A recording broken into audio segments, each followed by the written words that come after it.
నమస్తే, welcome to our channel. నేను సిరి.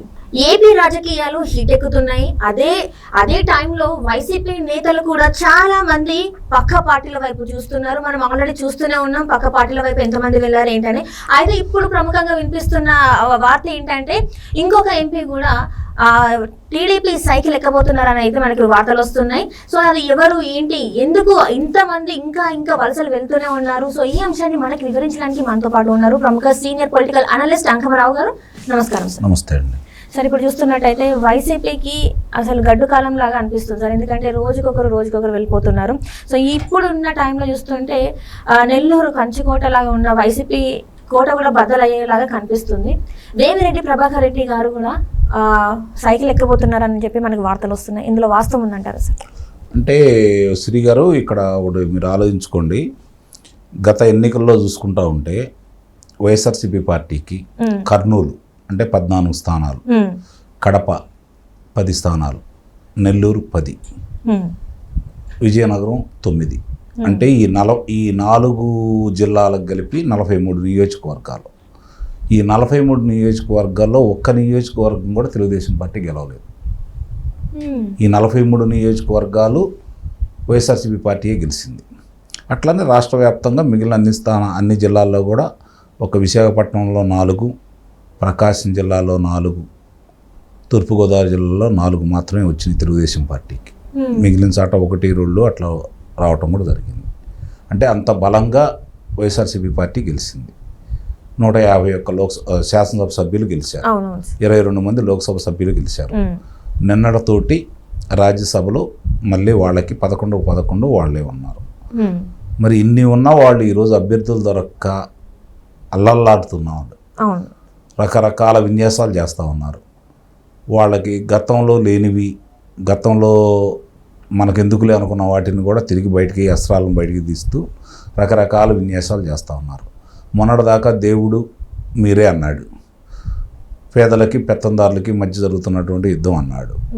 ఈరోజు మొన్న సభలో చూసుకుంటా ఉంటే కింద స్థాయి అంటే గ్రామ పంచాయతీ వాళ్ళని బతినాడుకుంటున్నాడు, సర్పంచుల్ని, అలాగే వార్డు మెంబర్లని అడుగుతున్నాడు, అలాగే ఎంపీటీసీలను అడుగుతున్నాడు, జడ్పీటీసీలను అడుగుతున్నాడు, జిల్లా పరిషత్ చైర్మన్లు అడుగుతున్నాడు, మండలాధ్యక్షులను అడుగుతున్నాడు, ఇటు వచ్చేతలకి మున్సిపల్ చైర్మన్లను అడుగుతున్నారు, కౌన్సిలర్లను అడిగాడు, మరి నగర మేయర్లను అడుగుతున్నాడు, కార్పొరేటర్లని అడుగుతున్నాడు. ఇంతమంది ఈరోజు గుర్తొచ్చారు ఆయనకి. అంటే దాని అర్థం చాలా స్పష్టంగా ప్రజలకు కూడా అర్థమైపోయింది. వాళ్ళకి అర్థమైపోయింది అనేది అందరికీ తెలుసు, ప్రజలకు కూడా అర్థమైపోయింది. ఈరోజు మామూలుగా సహజంగా ఎలా ఉంటుందంటే 151 స్థానాలు వచ్చిన తర్వాత తదుపరి ఎన్నికలకి ఏదన్నా తగ్గితే ఒక 20-30 స్థానాలు తగ్గి ప్రభుత్వానికి ఎలాంటి డోకా లేని పరిస్థితి రావాలి. లేదంటే ప్రతిపక్ష పార్టీకి తిరిగి ఆ 23 స్థానాలు కూడా రాకుండా ఉండే పరిస్థితి తీసుకురాగలగాలి.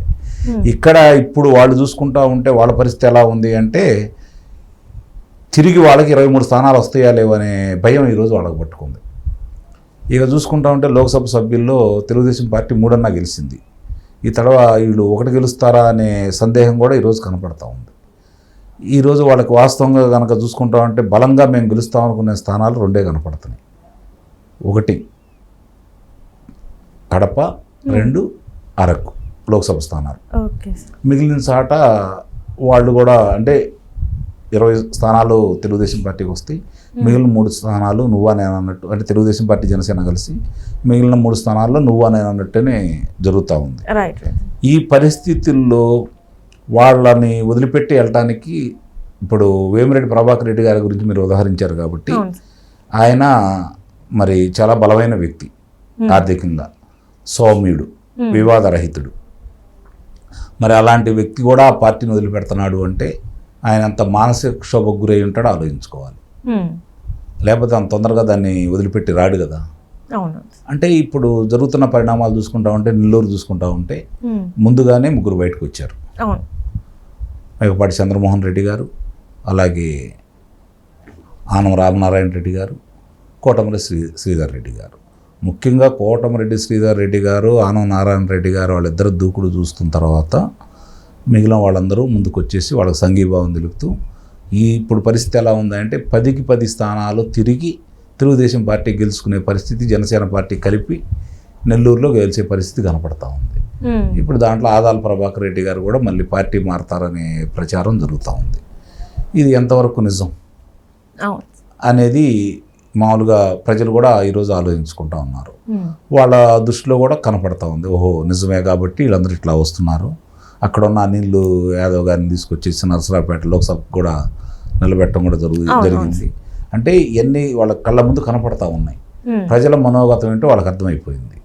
పార్టీ శ్రేణులు జారిపోతూ ఉన్నారు, నాయకులు జారిపోతూ ఉన్నారు. ఇప్పుడు వాళ్ళకి ఏముండయి అని చెప్పని ఈరోజు 175కి 175 స్థానాలు అని చెప్పి తిరిగి మాట్లాడుతూ ఉన్నారు.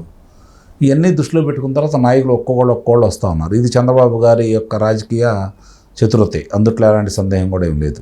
అందరూ ఒకేసారి వస్తే దాని గురించి ఒకరోజు మాట్లాడుకుంటారు, 2 రోజులు మాట్లాడుకుంటారు, తర్వాత దాని గురించి మర్చిపోతారు.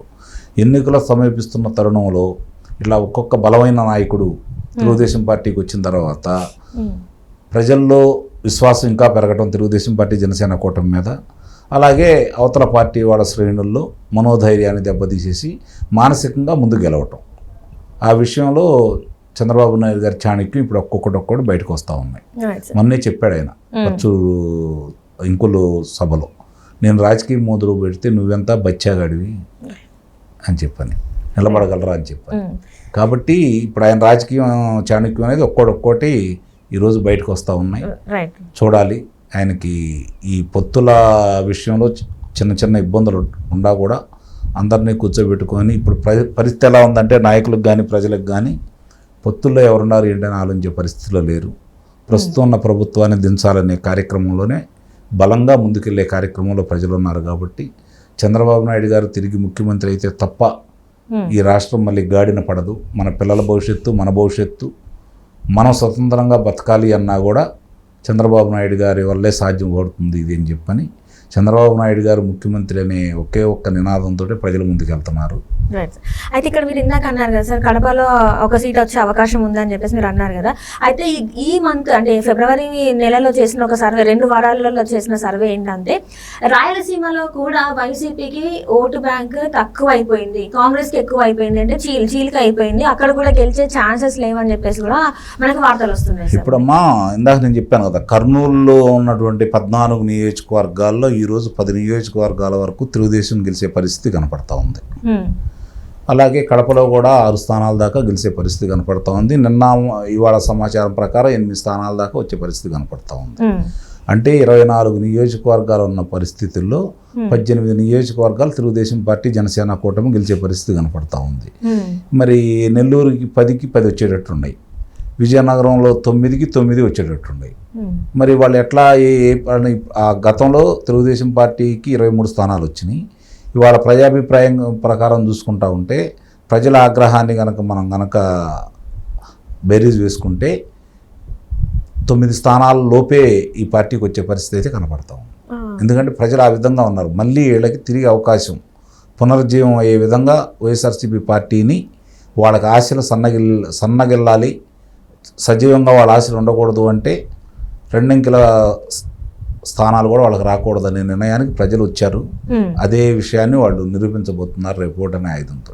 Right, thank you so much.